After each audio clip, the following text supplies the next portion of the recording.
शंकर चिले दत्त. रात्रंदिवसा देवा तुमची मूर्ती ध्यानात, त्यांचा लागेना अर्थ. स्वप्नात आले माझ्या शंकर चिले दत्त, स्वप्नात आले माझ्या शंकर चिले दत्त.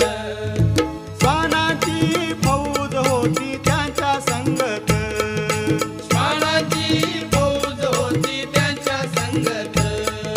श्वानांना भाकर टाकत होते भगवंत. श्वानांना भाकर टाकत होते भगवंत. बघा बघा ते